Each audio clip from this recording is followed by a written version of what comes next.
Hello, lovers, and welcome back to Killer Convos number 3, the Godkiller Retribution recap talkback show. Today we're talking about chapters 5 and 6. Woo!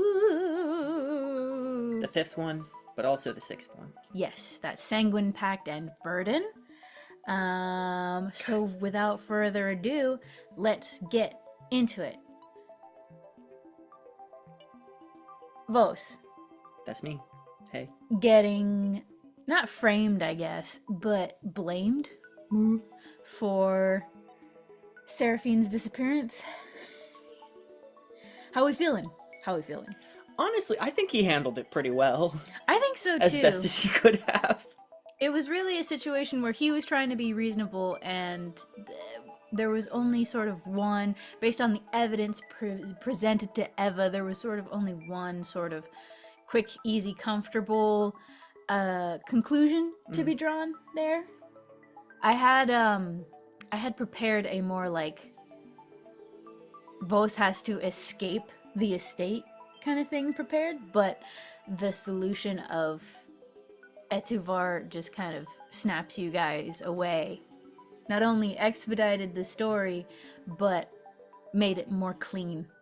I would have liked to see Vos having to like push through the estate as like the only possible person to be like a person of interest, I guess, in where Seraphine went. That would have been fun to see, but it led to something way cooler in one of the many overkills that we get in these two episodes, leading to something far more interesting, I would say. Well, I mean, yeah. I keep referring to Vos as not smart.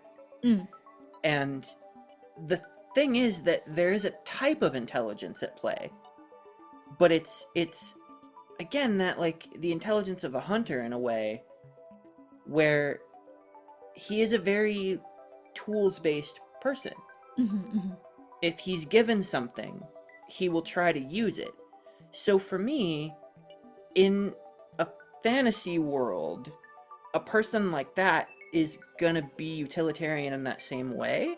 And that's one thing that I'm enjoying about the story, is that like it gives Vos the opportunity to show that type of intelligence, because in his mind it's like, okay, I'm being accused of something, this crazy thing is happening, but everybody here cares so much about the gods, and there's literally one that is here all the time and hangs out with them, and like vouches for me, and I work with, I guess now.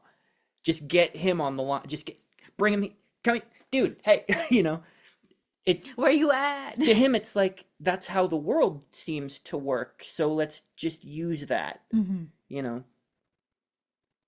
The most sort of direct path, which is what I love about Vos. It makes my life much easier to have a character whose sort of prime directive is, what is the most direct good path? Because I don't have to really, I have to, like we've talked before, I have to think of other things that might happen, like different sort of contingency plans.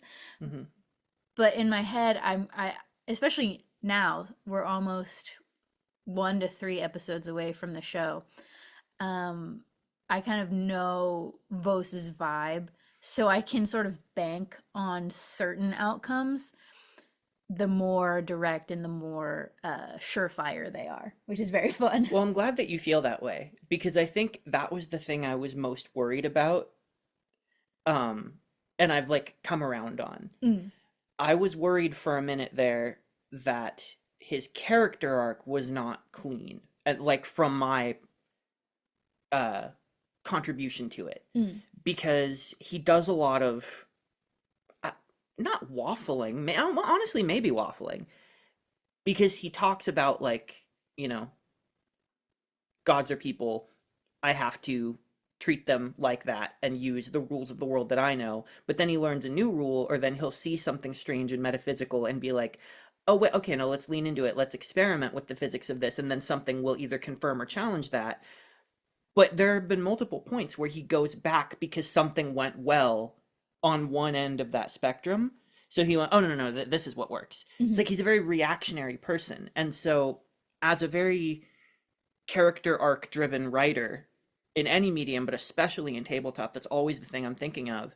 I was like, am I doing this wrong? Because this is usually not how I play characters. Usually, like, yes, of course, in a tabletop game, you can't just say, I'm aiming for this thing, and the story that I can't possibly know is going to support that the way that, like, a piece of fiction is going to be written by one author to have everything support the character's arc. This is more like real life in a way, where a character has to react to things and develop over time. But it's still a story. That's always what I say about it, is like, it's still a story. And you and I are very much of a mind about that, of like still trying to make things clean. But that give and take relationship of making something cohesive and spinning things to support a character arc that is being built toward. I'm still really trying to do that, right? And so again, for a second, I was like, I'm not doing that because he keeps changing his mind. But then I stepped kind of back from it. And I went, but that's really the kind of person that I'm playing here, you know? The North Star for the character that I started with was his literal mechanical flaw that is on his character sheet. The one of short-sightedness. So the logical conclusion is, by the end of the story, he needs to either, like, bad ending, succumb to that and lose and die, or good ending, he overcomes it. And that's the one you're, like, hoping for, right? But what's happening is that the world is kind of rewarding his short-sightedness in different ways, because it's holding hands with his decisiveness and his reactionary nature. So he's like being rewarded for something accidental in a way. So he's not really learning that his short-sightedness is wrong. I think that's so interesting. And so I was thinking, like, the back and forth nature is totally fine after all, because he is still moving toward a goal. It's an external goal. But we finally hit the moment where he really did take in the weight of all the people that died. And I don't even know if he fully thinks it's his fault necessarily. Logically, I guess it isn't. Well, that's the thing, is his short-sightedness is, I personally wouldn't say he's being rewarded, because he's ended himself up in some shit with Charra and Baku. But he is being yanked around by these different gods in this divine family drama. You know, the opening crawl of the show is, how far would you push yourself to retain your humanity? What would you do? Would you sacrifice it willingly? Would you break the heart of the person you love? Like, what would you do as you're going from situation to situation trying to reach one goal? The Syrian thing is 1000% not his fault.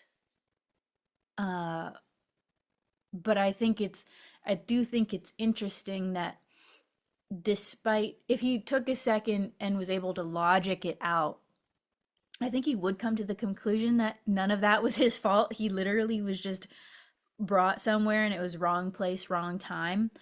But it is compelling to see him care like he had a direct hand in it. Yeah, that was the moment where I really felt it was the right time for him to pause and actually have to consider for a moment before making a decision. I think that might have been the first really big time that that's happened, for sure. Being like, okay, hang on a second. If I can go anywhere right now, I know there's a bunch of people who just experienced an unnatural disaster. And having to be like, okay, but actually though, there's nothing I could do about that. Like, if I went there, I, I don't know. What am I accomplishing by going there? You know, just having empathy and being like, what can I do, is not actually the best use in his mind of his power. So it creates this interesting dynamic of like, at what point is short-sightedness maybe actually a good thing in a way? Because he's stumbled into ultimate power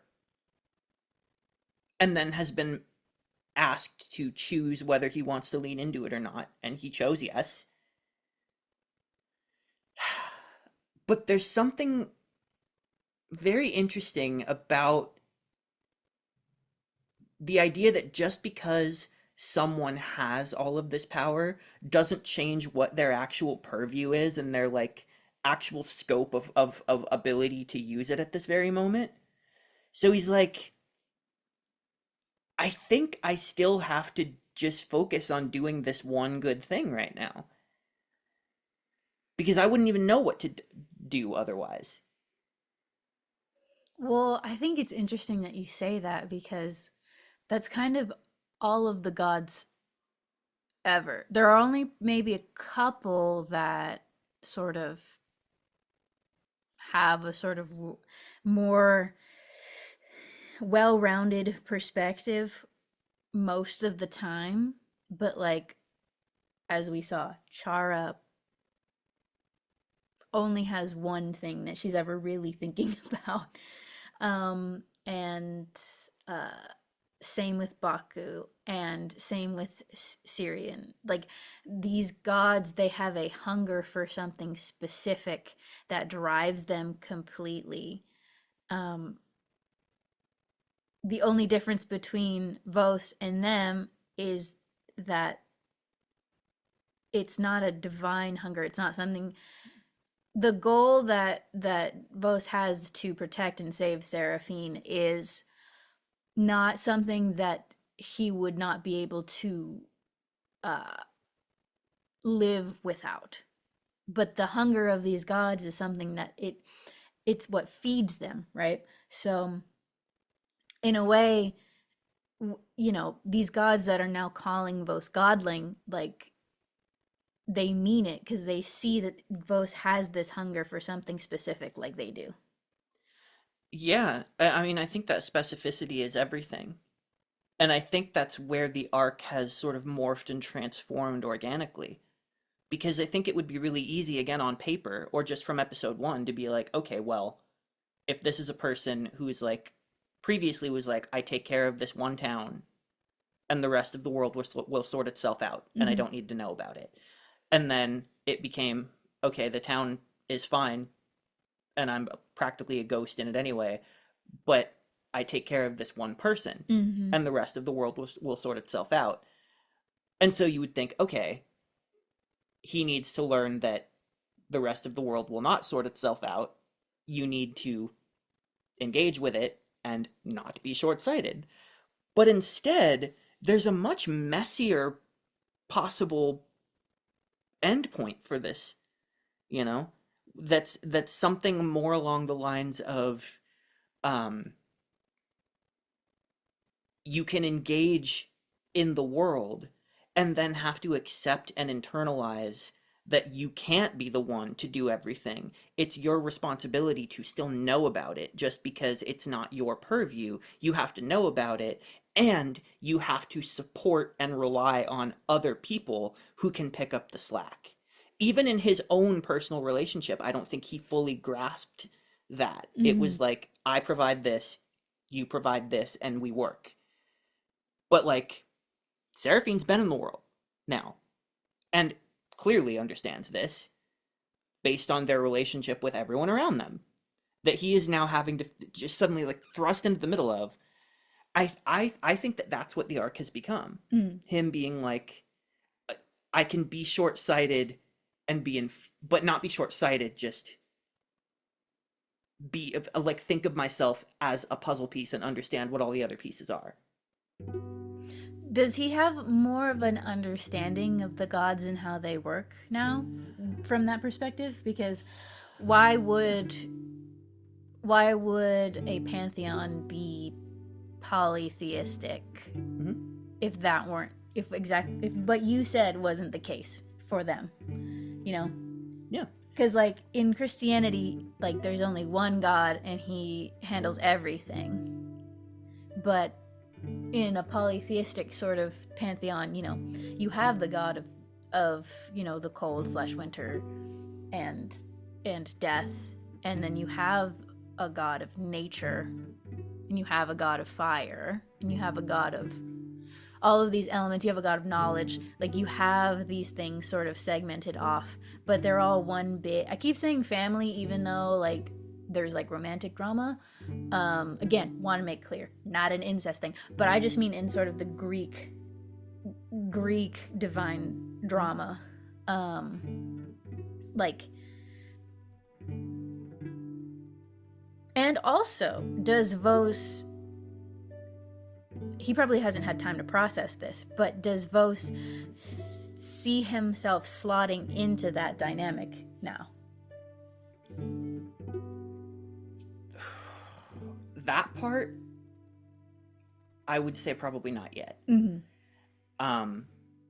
The idea of the value of compartmentalization of power is definitely sinking in. It's like that aspect is very clear to him now. And I think he now respects, strangely though, not necessarily what the gods are at this moment, or at least not all of them, but he respects what they're supposed to be. And that can be very dangerous, because one possibility that I can imagine is that he can go, okay, yeah, your compartmentalization of power is right in theory, but you are, and you have power beyond what people can do, but you're not operating in that space. You're operating with selfish interpersonal goals and drama like a person would, and you should be beyond that. So there is a dangerous route in his mind where he can be like, well, they should be made to do better, and I can kill them, so maybe I'm that guy. That's like one of the bad timelines to me, you know. So, but absolutely, I think, because he comes from a place, from a small town mentality, which you might think is a much more like, you know, there's no big power structure, so everybody is compartmentalized, everybody does their thing, you know, you have like the fishmonger and the apothecary and whatever. But I think it's not necessarily that obvious. I think it's a little bit more of the small town dynamic of like, well, everybody's in everybody's business. And it's also kind of a harsh terrain too. So I think everybody is skilled at similar things. So it's very easy for him not to see it that way. I think it's easier for him to see it as like people living their lives and their personalities are what make them special. But his utility was the only one that was hyper compartmentalized to him. His is the only one that was like, I'm the only one with this crazy power, so I use it to go out and fight monsters that they can. And bring in their materials that I gather, right? But when that no longer became necessary at the start of the game, he now is going out into the world and seeing what happens when there are power structures and the need for more. I keep saying compartmentalization. It's going to start not sounding like a word.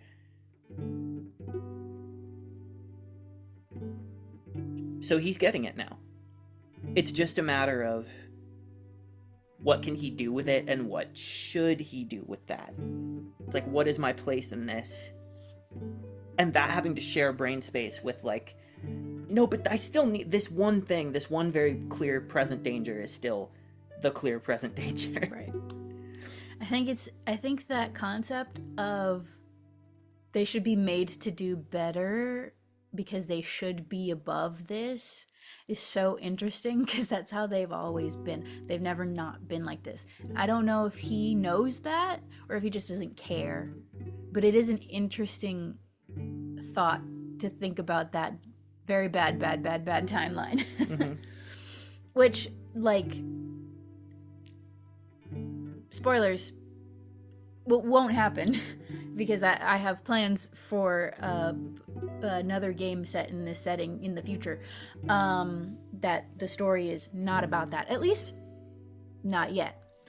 But it is fun to think about, like, the one guy who can kill the gods. Will it go to his head? Mm-hmm. Well, yeah, I mean, I think he was coming into this situation being like, there are gods and there are people, Mm-hmm. and power-wise, you should have to choose, maybe. I think he the whole inciting incident is him understanding that he has lost something that made him a person, and he thinks he can get that back. And in his mind, I think at first he was thinking, the more that I regain my elf manatee, the more I will shed this past part of myself. But instead, they've both grown stronger together. So that's already been challenged, which then led to him being like, okay, let's treat every god I meet like a person. And then going back to that waffling thing, it's like, well, that's not always the case, because look at what their squabbles do. They result in consequences that are otherworldly, that affect the worldly. Bodies falling from the sky and crushing entire civilizations, and like all of these things are so like, he's like, man, I shouldn't have to treat you like a person. And if you're asking for deference, you and I should not be the same. So I think he is starting to believe that you can be both a god and a person, or at least that it's unavoidable, that they can't help but being people. Right. But I think he's now thinking like, but what could they do? What can you do to at least make them better people? Like, how could they possibly be held accountable? Because I guess they're just going to be people no matter what. You can't, that part of your, okay, I've arrived at my point. Yay. Okay. See, that's what Vos does to my brain. I feel like he's honestly the most like, he's the least character that I've made for one of these shows. Maybe for a game, period. Because so many of his decisions feel more like just the decisions of a person that are messy and subject to change, subject to inconsistency. So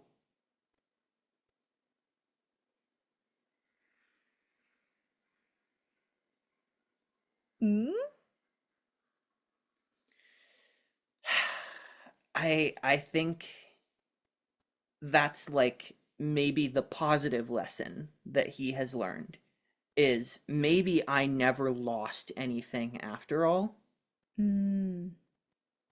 It wasn't the power that made me lose myself. I did that. My choices did that. That has fully set in by this point. So before any sort of commitment to let's make the gods better could even be on the table, now it's like, okay, so I'm a godling and I have this power and maybe it's not going anywhere. And I've rediscovered who I am. Now it's time to get confident that who I am is good. Damn. That's where he's at.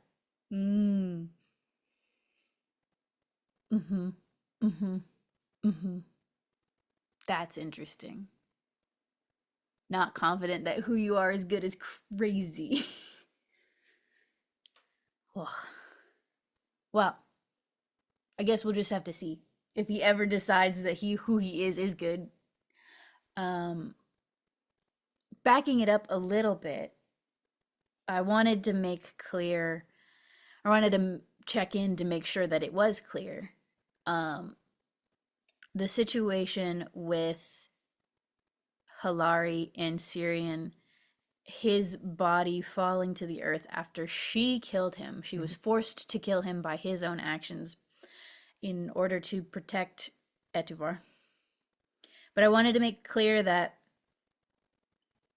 the sort of scream that was heard across the world in agony was not an agony of physical pain. It was it's an agony of heartbreak, of Mm-hmm. that age-old messy dynamic of someone who is being abused and, deals with their abuser, like gets away from their abuser, but still has to grieve whatever good parts of the relationship they had, and the kernel of like genuine love that was there, that was then corrupted. That's what she was in pain about. And I just want to make that clear, Mm-hmm. that this is a character I did not put into this relationship just for the story's sake. Like, it is something that she feels complex emotions about, and that will carry them forward even past this show, which I'm excited to show. Um, and if you are in such a relationship as we saw, know that unfortunately, you are not alone, but fortunately, you are not alone. There are a lot of people who have been in abusive relationships of many different kinds, and you have the power to get out of it. You do. And if you do, once you are out of that relationship, if you have any of those complex feelings like guilt or shame, or you're grieving, this person, just know that it is normal and okay, and you are not a bad person in turn for not just being like, fuck that guy, or whatever the situation is. Um, Yes. So, with that being said, let's talk about another messed up relationship. Well, I just want to respond to that really Mm-hmm. quick because Vos understood that perfectly. Mm-hmm. Um, for a very specific reason, because it's a sound he wasn't able to make himself, but recognizes. Um, it's honestly it's a lot like Princess Bride in that way. There's a single line in The Princess Bride. Um, if you've never seen it, hey, watch that movie. Um, Perfect film. that to me is one of the most perfect examples of soft magic in Mm. any medium. And it's the moment where um, Wesley is in the pain machine and he screams, and you can hear it through the whole forest. And then it cuts to Inigo, and Inigo is like, I know that sound. That Mm-hmm. is the sound of ultimate suffering. My heart made that sound the day my father was murdered. And it's like, he says it so casually that you don't care that it's nonsense, that it Mm-hmm. makes no sense, because it does make sense. He believes it and it's true. And so that alone is like, oh, it must be him, because who else has a reason to feel that way? And it's sold so cleanly, so emotionally, that the audience believes it completely. And that's just the rules of the world. I don't need a scientific explanation for that. It is the perfect soft magic moment, which then leads to the even more like explicitly magical moment where he, like, his father guides his sword, right? Mm-hmm. So for Vos, it was very much a like, oh, that is the sound of losing someone. My heart made that sound the day she left, but I was not able to get it, wouldn't come out. You Mm-hmm. know? It's exactly that. So let's talk about Gina Susanna for a quick second. Dude. Absolute powerhouse actress, writer, singer, which we don't really see in this show, but go check her out in everything else that she's in. I was so Holy shit. I was so nervous, not because of her. She is not an intimidating person. She is she's one of the sweetest people ever. Sweetest, nicest, most easiest to get along with. But she's so talented, so professional, and I was like, I had that moment of like, okay, crack your knuckles and step up. You know me. I love it. I love a role play challenge. So to me, it's like, I was nervous, but so excited that I was feeling that. I hope I delivered, but truly, she just floored me. She made me feel like I was 100% in character. Because she invited it with how much she was. Yeah, we had a couple conversations. The most recent one up to the recording date was the like longest one, where she was asking me so many questions on the why and the how and the who and the when and everything. And she just stepped up to the plate so completely. She put her whole chest into it. Smashed the plate over my fucking head. Yeah, that was fun because, you know, rolling that overkill to, you know, do that power to like try to find the next place to go with Etuvar. That was really the moment in which I had to set up her entrance. And so, you know, there was a little bit of meta between us of like, Gina's in this episode, we gotta make it so we can get to Gina. But the image of Charra completely currently uninvolved with any of the crazy shit that was happening. She was just playing in the river. Gina just took that kernel, that introduction, and just ran with it. The description of, you know, playing with the water and the fish, and how the fish were their terrified eyes, or whatever she said, was it immediately was like, I was already shitting the bed because I'd already known Gina from Godkiller Balance, and, you know, other projects that she'd done. So I already knew kind of what her roleplay style was like, and we'd had some conversations and about like what we were looking for and the goals. I was shitting the bed because I was scared I wasn't gonna do a good job, and then, you know, it was such a rewarding moment watching your face and your vibe sitting next to me change as she opened her mouth with her opening monologue, and then just watching the two of you just go back and forth was just so delightful. And I'm so grateful to Gina for everything she brought to this show as Charra. It was so fun for me as someone who could just like, you know, step back and just let the role play happen. It was magical. It felt like that. I mean, you know what's crazy is that I had never anticipated there being an element of attraction in any way, as with any other character, certainly, because his whole story is so hyper focused on the love for one person. But there was something that was very deeply like romantic, honestly, I think, like sexual, about what he was feeling. And it wasn't something that he wanted to act on. It wasn't like an unfaithfulness in his mind.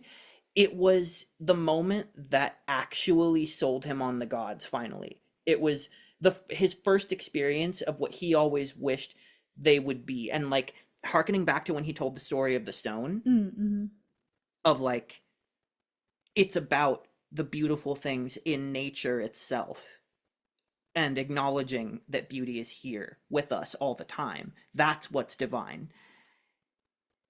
This was the moment that he believed that, or like had that confirmed. That thing that he had forgotten is now actually like imagine having a tenet of a faith you used to have get actually confirmed by meeting someone.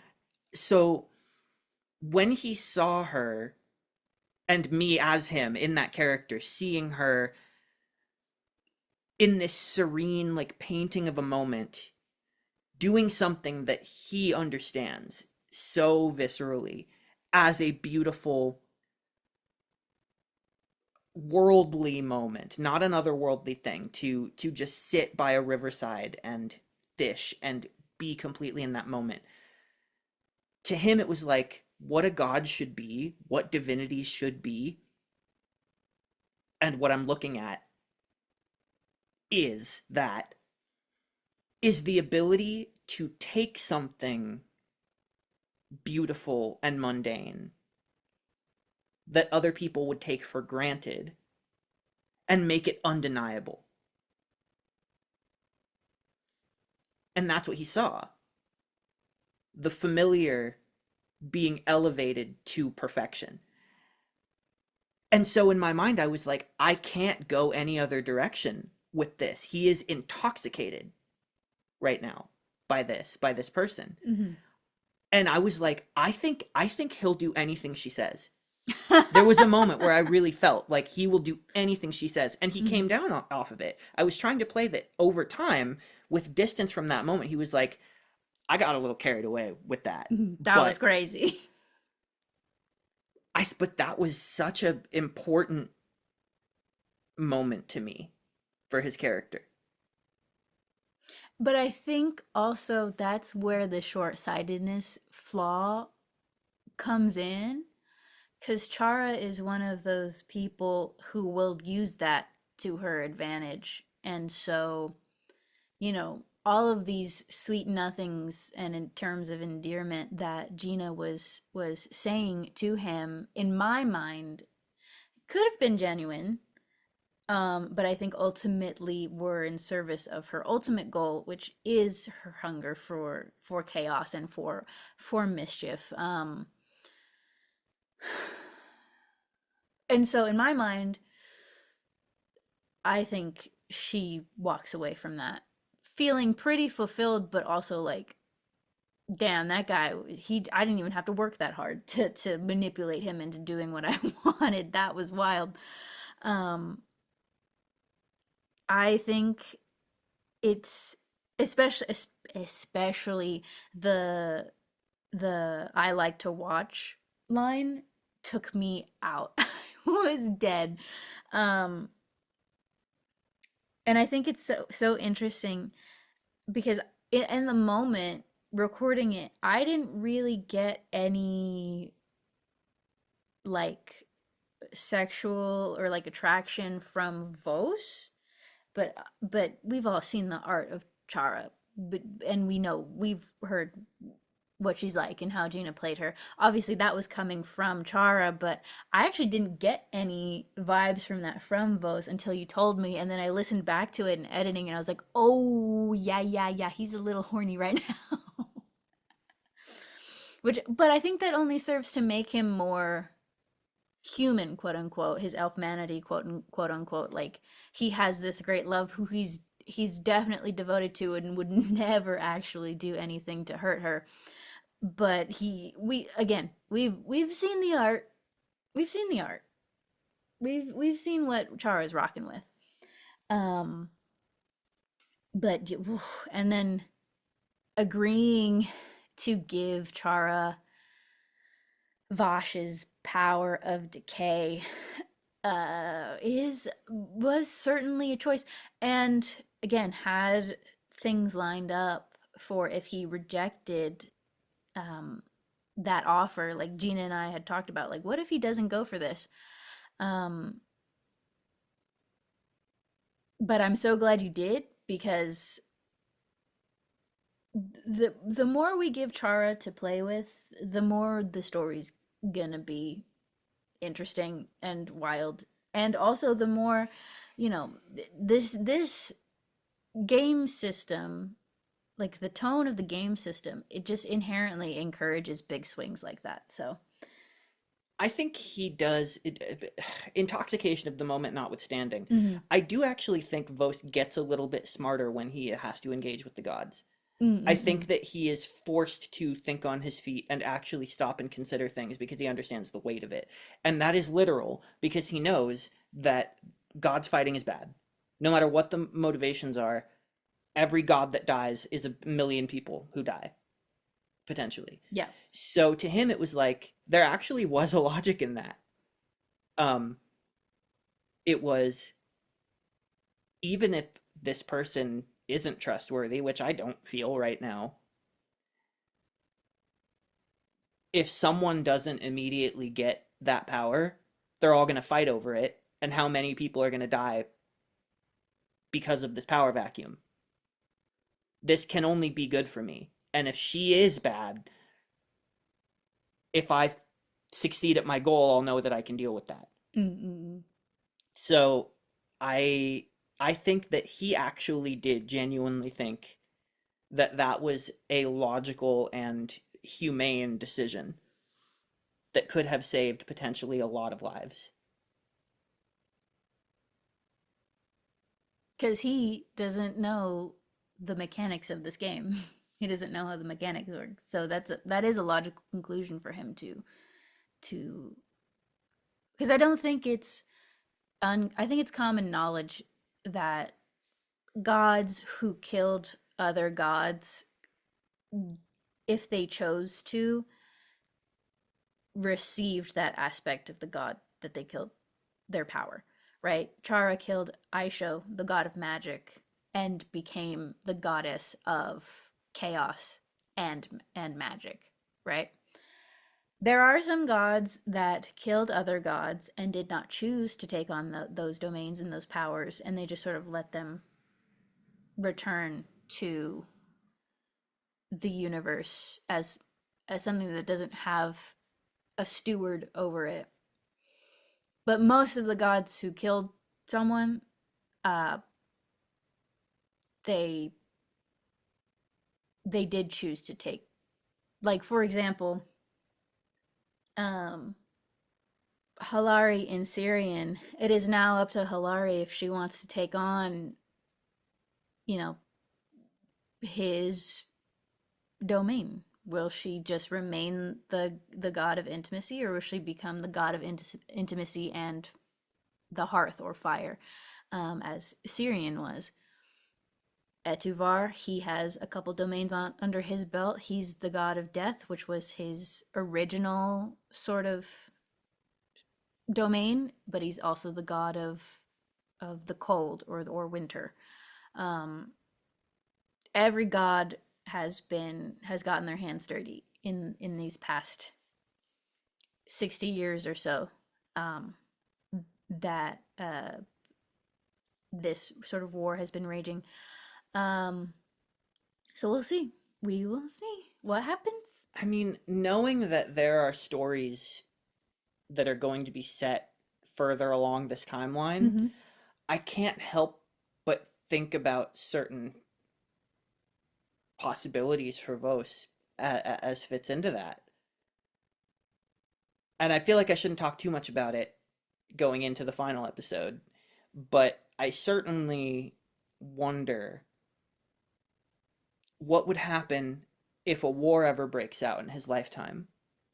Because right now, that decision, that like God infighting equals bad because everyone who dies could kill a bunch of mortals, he thinks that's one of the biggest differences between gods and mortals. That's one of the scariest differences. That's the scariest difference, is that like, well, mortal infighting, the collateral damage of mortal infighting is not measured in millions.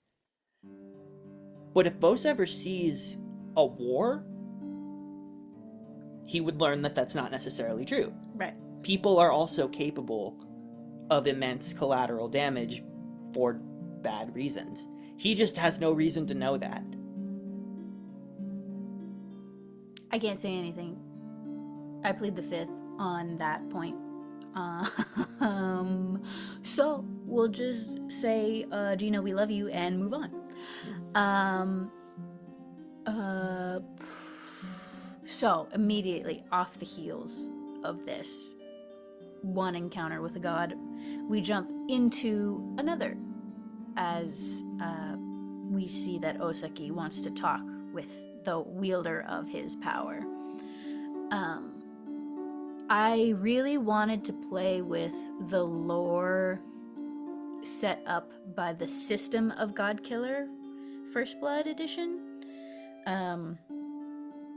Those of you who have played or have listened to Blackwater's ones, or just other God Killers, Transplanters, Connie's one, you'll know that the sort of base lore of Godkiller is that the river that we see in this episode, it is supposed to be dried up, and that's why the gods are fighting. But I wanted to play this game in a world where the gods' tenure is new relative to how long a god and the creation of a world is.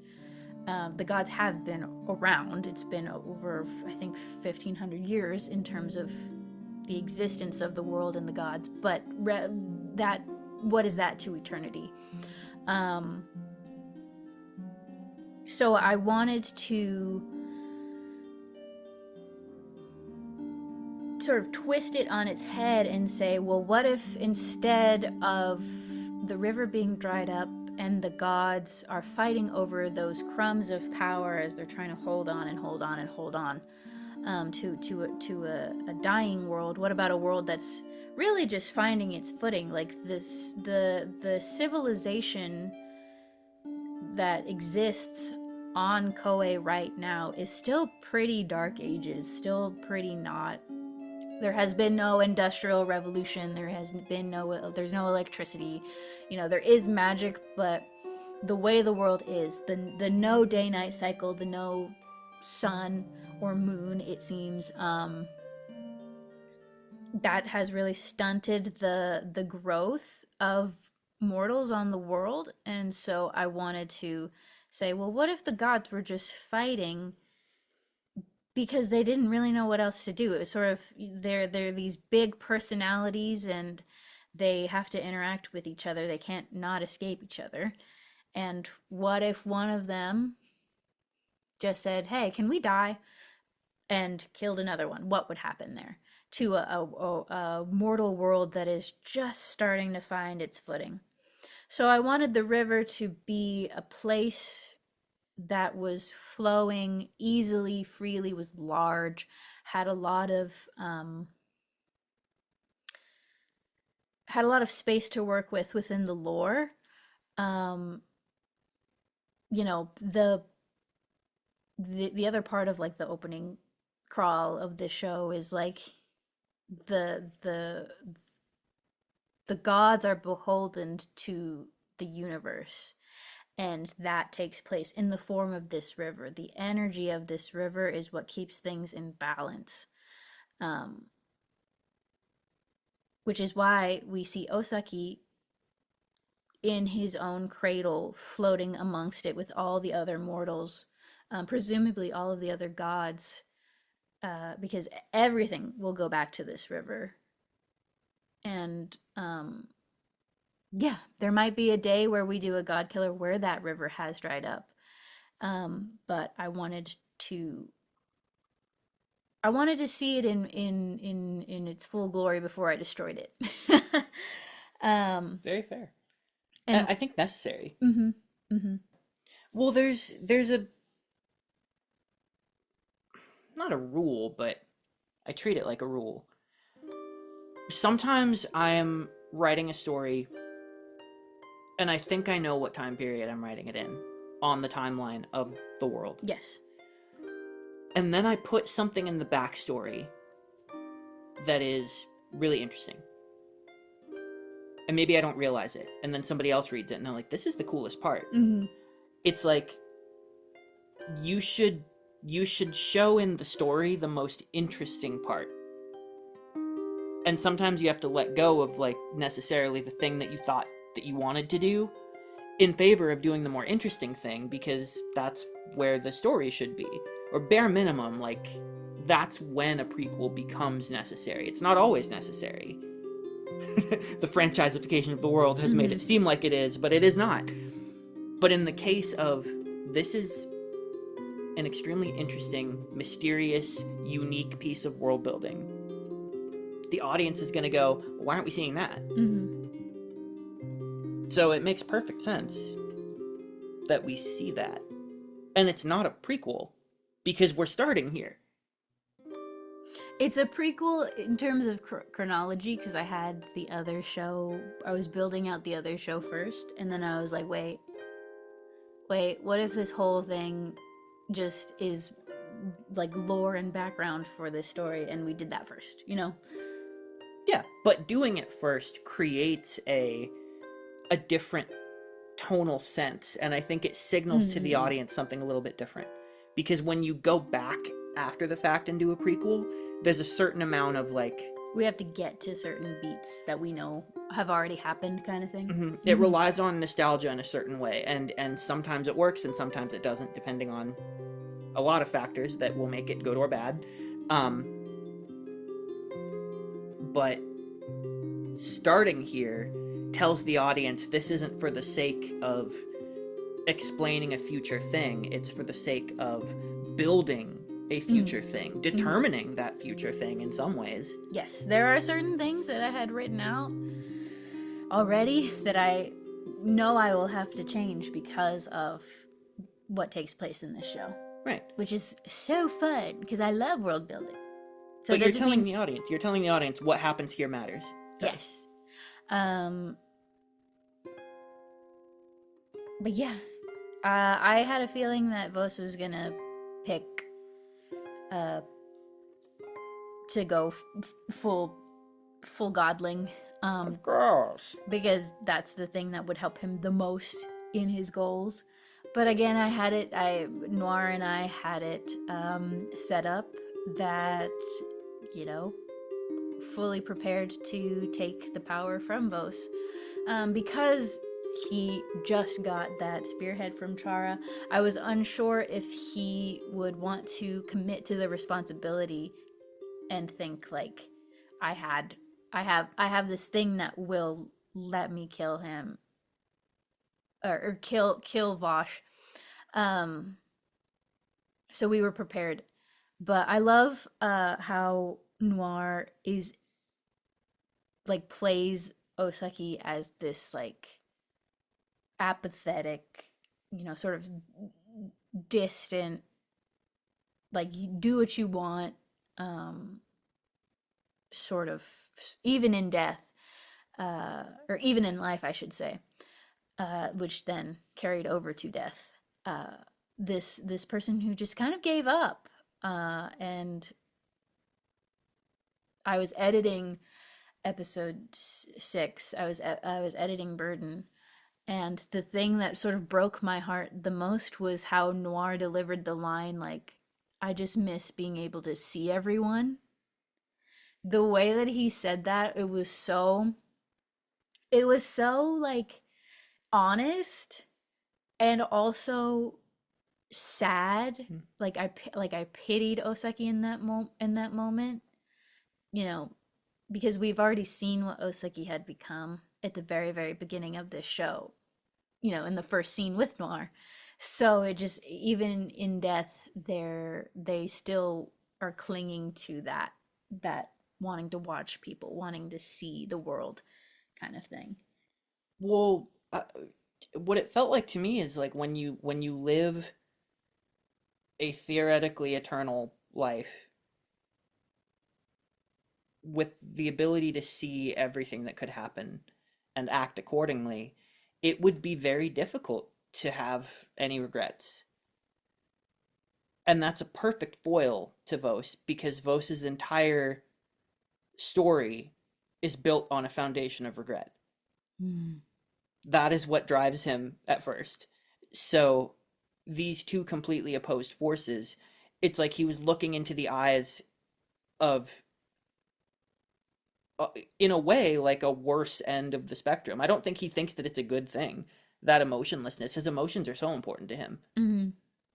That's one of those, like, the way that some people are like, you know, oh, like, my reasoning is what makes me better than an animal, you know? Yeah. He's like, my emotions and how I consider them and how they drive me are what make me better than a god. Which, again, has been challenged now. Seeing one who has, like, lost all of that because of this power that Vos is, like, kind of wishes he didn't have sometimes. I think that's just a very powerful and sobering thing. And to see that and feel that and still be like, I do need this. I do need this. I will simply not become this. Mm-hmm. Uh, I have a tendency to make characters who are like, I will simply be better. Like, something is really attractive to me in portraying characters who feel like I have to treat myself like I'm invincible Yes, you do it all the all the time. time. All the time.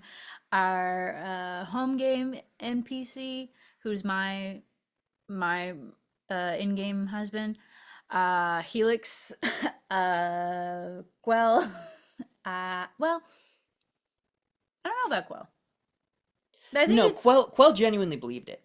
Quell yeah. wasn't like there was no psychology there. With the other examples we're talking about, it's I'm the only person who can do what I do. If I let myself believe I'm capable of losing, Mm-hmm. I will lose. Yeah. Which is just the attitude you have to have in life, I would say. But the problem is that these characters take it too far, Mhm. and it ends up with Helix in the hospital, Yeah. you know. Yeah, Quell was, for people who don't know, Quell was my character in a show that we did called Below the Shoreline, which you can find all of here on Chance Encounters. Um, he was just an arrogant, ripped fish man who had the responsibility of being a hero, and it fully got to his head, and nothing in his world had challenged that up to that point. And then So my character came in and said, "Psh, psh, psh." right. For me, the challenge of that character was, can I make parts, equal parts inversion and parody of this trope that I like to use so often? What if I played a character who didn't make himself like try to believe that because he had to? What if I play a character who actually does Who believe just that believe?" and needs to get his ass smacked down? Mm-hmm. Yeah. Man, I miss him. He was a fun Yeah, character. every day I think about Quell. He's so good. And considering that Quell and Vos have similar voices, it's or at least a similar accent, the intonation and the Mm-mm-mm. mannerisms, I think, hopefully make it different enough. But I think I've just realized in this moment that they are a fun like inversion of each other Mm-hmm. in a way. He was a parody of a character I had not yet created. I would love to play like a topsy-turvy like multiverse one shot or something where we get to see all these characters interact and see who wants to kill each other and who doesn't. Speaking of killing each other, though, said hi dad, thank you for the power. I'm gonna go now. I struggled to get Baku into the mix because I knew we had to bring her back around because of the lore of why the shard even came to the earth of Koei. But I was really struggling because we just talked to Charra, we just talked to Osaki. I was scared that having another conversation with a god, and also the way that there was no other way for me to get Baku in there. Yanking Vos off course once again. I was scared that would have been like too much or too boring. But one, it's what she would have done. It's what Seraphine would have done. Seraphine would have called out to Baku specifically. Because Baku is a goddess more important to Seraphine even than Etuvar. They have a great relationship, a great father-daughter relationship, but Baku was kind of like Tlali's day one and therefore Seraphine's day one. So was always going to call out to her, and Baku was always going to be like, hey bitch, give me his power, give me Osaki's power, bitch. But I really like how it turned out, actually. The concept of you were able to meet her on her own plane, which is like knowledge and like contract law. I really like how that turned out, and you were able to escape with your life, escape with Osaki's power, and escape with a deal of some kind that would keep Charra and Baku from further messing with you. Not completely. It's a very specific contract and a very specific deal, but it worked for the moment. You know, it works for right now, and it kind of I don't know. I was scared, but then once we were actually in it, I liked how it came to be. Well, I have no problem, and in fact, love the fact that it's been God after God after God for two very specific reasons. The first is personal to you. It's you had the narrative instinct and skill to lay the foundation for that. You set it up from as soon as we knew what the conflict of this story was. I believe it was Etivar who was like, they're all gonna come after you. Yeah. They're all gonna want you and what you have. And what did Vos say? He was like, yeah, let them come. And that's exactly what happened, right? So it's the fact that it was set up and then paid off, and then within those scenes it has gone in unexpected ways. That's what's interesting. It's here's the structure of the story, and within that structure, that's what's going to challenge you. What you think a person meeting gods all the time is going to be like. It has been different every single time, and it's been molding his character and shaping him in interesting ways. But the second reason is that it calls back to a type of storytelling, a type of adventure storytelling that I wish we did more still. Because, not we, but like we collectively still did. The royal we. Yeah. There is a Shakespeare play that I read in college and then saw a performance of. I don't know. I feel so stupid that I can't remember the name of. Oh, yes, I do. It's Pericles. Pericles is a story like this, where it's very much about this one character who has one specific goal, and he goes off to do that goal, but things just keep happening. And it's not all necessarily like, oh, this is along this one story path. It's like he's moving through the world, and these big forces keep intersecting with him that he has to navigate and try to keep his focus. That's a very classic, like, mythological adventure style. I think like the Odyssey is like that too. It's like a series of this is the time where this occurs. The Hobbit is also like that. You know, the Bilbo Baggins and the adventure of when the trolls happen, and like here's where he has to deal with the spiders, and like here's where he has to deal with the Goblin King. That style of storytelling can work if you make it feel big, if it has weight to it. And to give a non-fantasy example, Forrest Gump is also like that.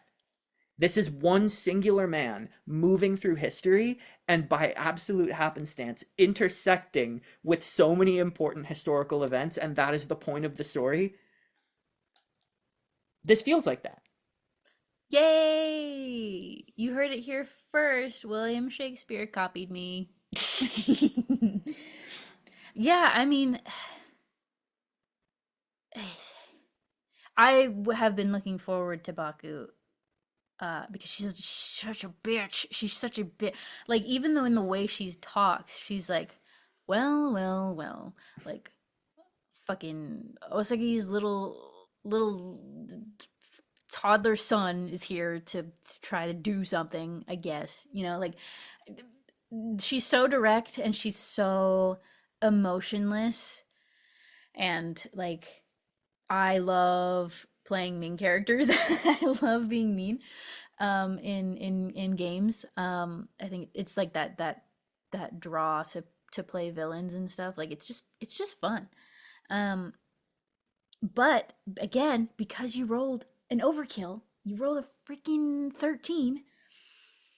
The dynamic of that encounter immediately shifted. It wasn't immediately hostile, and you immediately had an upper hand because she was afraid of you. which she wasn't expecting either. I think you showed her something that she'd never seen before, which rarely happens, and in fact is the thing that she has been hunting for. The power of divination, the ability to see the future, is the whole. She's trying to, collect the set essentially of knowledge, and that's the last collector's item she needs to have the full power of knowledge in her mind, right? And you immediately showed up with something crazy that she's never seen before and she didn't know what to do with, and she always knows what to do. So I had to shift so immediately on how that encounter was going to go, and I knew immediately that Baku was not going to get this power from Vos. I knew immediately that was off the table because of this overkill and because of what you described, which is so fun because now she still has, like, you still have a problem to deal with in the future. Like she said, I'm going to figure out how to carve that power out of you. She still wants it. You didn't stop her from wanting to accomplish her goal, but again, you staved her off for a good while. Vos wasn't impressed. Mm-hmm. That was the thing. Charra set a potentially very dangerous bar for him because up until that point, it was like, wow, I can talk to them like people and get what I want. So they're not shit, I guess. Except for the ones who understand that being like people is valuable and don't treat themselves like they're better than us. Which is, I would say, Etivar has reached that point for him. Well, also, and I think you probably know who else you remember, who the only other one he was like explicitly nice to, that he understands and like empathizes with that sound. Oh, Hilari. Yeah. I will also, but the ones that there, we haven't met the whole pantheon of the gods in this show, and we won't. And that's because there are gods who sort of hold themselves to a more otherworldly standard. Yeah. Like he said. So I think it's like a little bit of like confirmation bias in a way. Like he's only meeting the ones that do act like people and engage in drama like people. So I would love to see sort of like an out of time interaction between some of these other gods that we haven't seen for very pointed reasons. I won't name them because there are more gods than we could have ever possibly met in this series. But it would be very interesting to see what he would do with a god who treated him and other mortals with that sort of like godly energy. But he's experienced that though. That's what I'm saying. He's like with Charra, it was like she was the first one to use the mechanics of ultimate power in the conversation. That was the moment that he learned, like, oh, maybe I should be trying to manipulate physics and use these powers to get my way with these people. This is what I imagined it would be like and should be like in theory. She was like changing up the environment on him and doing all this stuff to like support her argument, and that made him believe her more. That supported, that was like, whoa, a god. With everybody else, it's just been like a conversation in one place that has been pretty diplomatic. I meant more like the detachment of god and mortal, like the energy. I see. Yeah, like I just meant like in turn. What I was trying to get to was the idea of like that standard of manipulation of physics and having it be more than just a conversation. To have Baku pluck him out of being right up against his goal.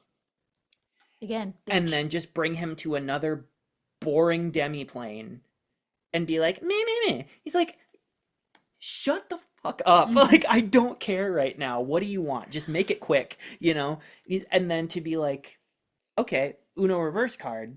Let's just look. Why are we even talking about this? We can look at everything that can possibly happen. It was the quickest way to end the conversation to him. Well, also, impressive to her because it's not, I mean, to Vos, a boring demiplane, but all of these places that he's being brought that are kind of like expanses, they are the domains of these gods. Like, Yeah, not me calling it yeah. him calling it that. The Yeah. dark place that Etuvar brought Vos to is like, that's just, if you want to talk about the domain of Etuvar, that's just what it looks like. Like, there's nothing there to it. Why do you think he hangs out? Not there. Um, Same with there's also something I can't say that I'm trying to dance around right now, but in terms of like domain, which when I think of domain, I just think manifestation of pure energy. Like, Baku is tied very strongly to the stars and the cosmos. And so her manifestation of that would be space. It would be the stars and the cosmos. But what Vos was able to do is essentially convince her to allow Osaki's domain back into hers. And that, like, the mirrored sort of water surface thing was not her shit. That was Osaki's shit. That manifested because of the way the scene was going and the conversation was going. She allowed that aspect of her life and her heart to come back to her in that moment. And so that was like the real sort of like, okay, we're getting somewhere, like handshaking moment of the conversation. And I think you also played to her one of her weaknesses, which is her genuine love of the people who worship her, and the genuine care. So reminding her, like I said in the episode, brought her back to herself in a way. And I think it's interesting. Baku is so interesting because she's so messy. She's in this on and off again relationship with Charra, which you would think Charra, someone who hungers for chaos, would not go for the goddess of knowledge, which is like stable. Like, Baku is who she is. You would think that she would go for Inuvier, Etuvar's twin sister, who is the goddess of trickery and mischief and misdeeds. You'd think they would be more likely to get into a romantic relationship, but that's what I love about Charra and Baku, is that it doesn't make any sense. I mean, opposites do attract, but it still doesn't make any sense, and it's still on again, off again, and it's still so messy. And Baku is not. Baku's weaknesses are so human to me. I think she cuts the deepest into, like, this is a person. I think her motivations and how she carries herself and how she speaks, and I don't know. I just love her so much, and I'm so glad that I could show her more than the first episode, because I love her. I love her to death. Hopefully not to death. Hopefully not to, well, you didn't have to kill. I was prepared for you to have to fight her and kill her, which would have fucked up some shit for me that I've already written out, but I would have to pivot around it. But I was on the table for sure. There was a part of me that was like, maybe Vos is just gonna snap and just like fight her on sight. Yeah, it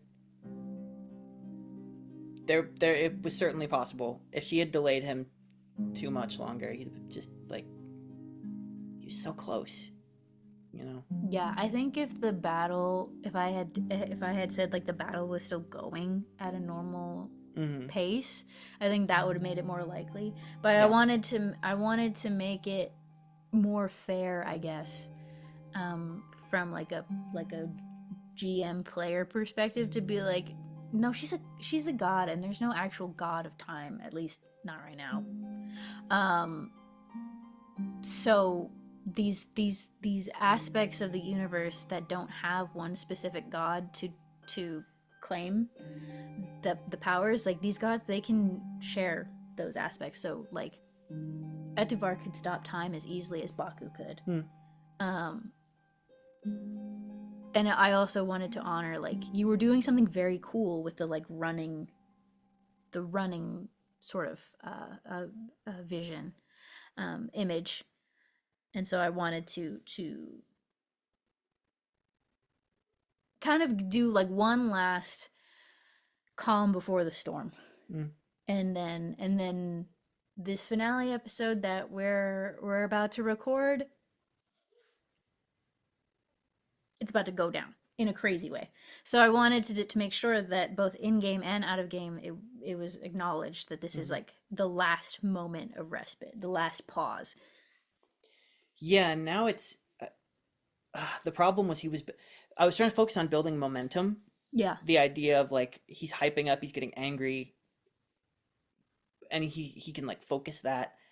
And then to be taken out of that, he understood that time had stopped. It wasn't the ticking clock of it. It was like, I'm ready now and I have what I need.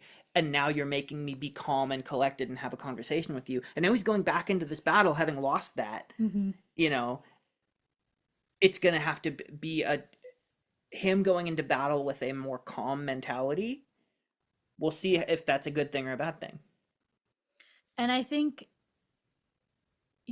that was the one thing that I was like, oh fuck, am I doing something wrong by breaking this momentum? But I do think it is interesting to it was one, the point, but two, I think it's interesting to see like how will Vos deal with all these obstructions and all of these distractions, and is he able to just get back on the horse?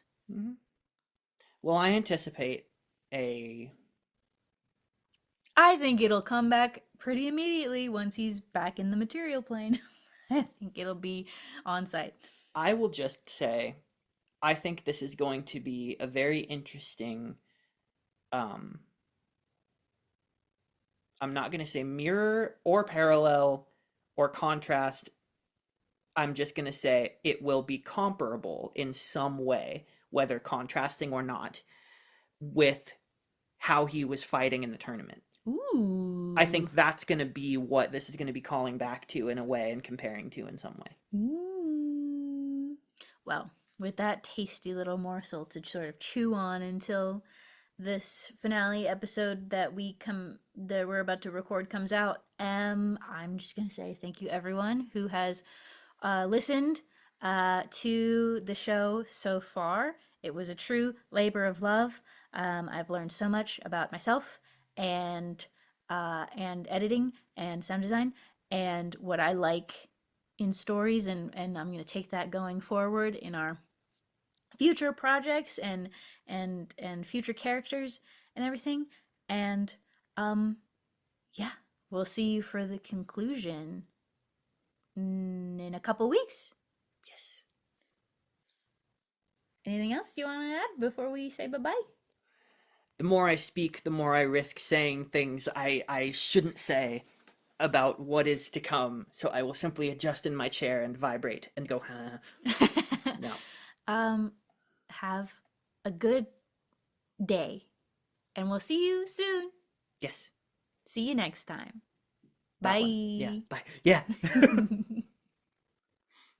Landed the plane of the episode successfully. Hell yeah.